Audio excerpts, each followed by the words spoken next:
We have created this dashboard as part of our previous tutorials. Now let us see how we can enhance this dashboard by creating additional filters and drill down options of these dashboards.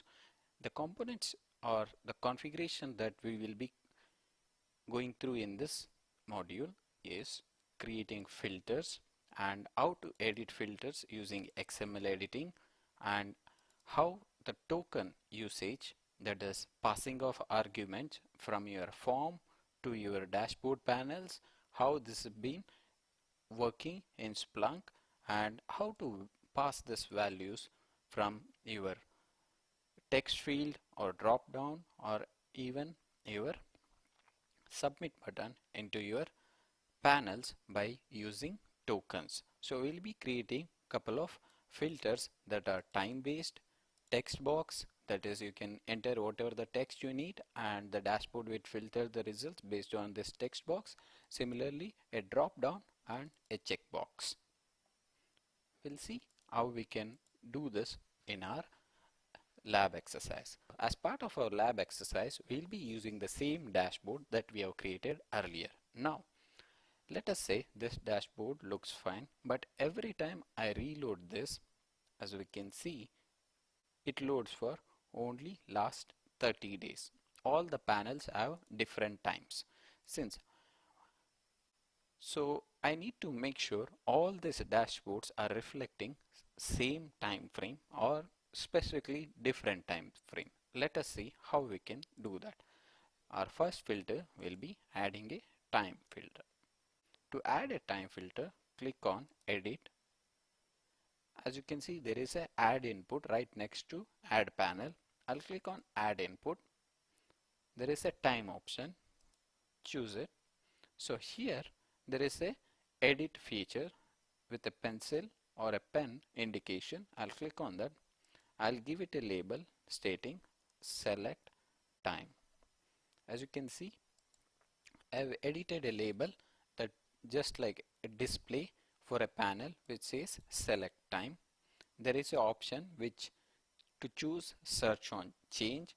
If we choose this, as soon as we edit this time frame, the dashboard automatically reloads. So we'll uncheck this as of now, and I'll give a token value called as time.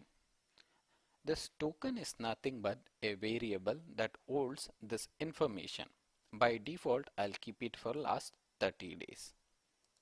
So this is the default value that whenever a dashboard loads, it will run for last 30 days. Click on Apply,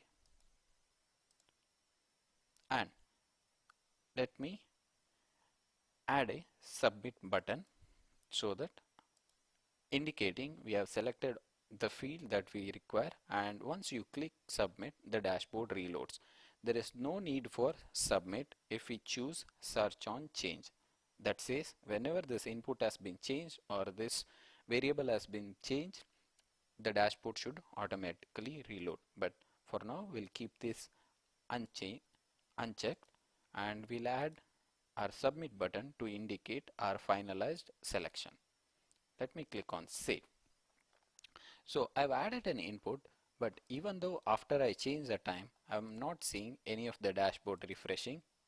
Even after clicking, there is no dashboard refresh happening because we have just added an input here, but we are not passing these values into the panels. In order to pass those panels, go to Edit mode again. You have the search icon here. Select this. As you can see, here it says Time Range Picker. So this option, we will select it to Shade Time Picker and our token name, that is small caps time. So we'll choose this. Click on Apply. As you can see, for now it didn't find any results.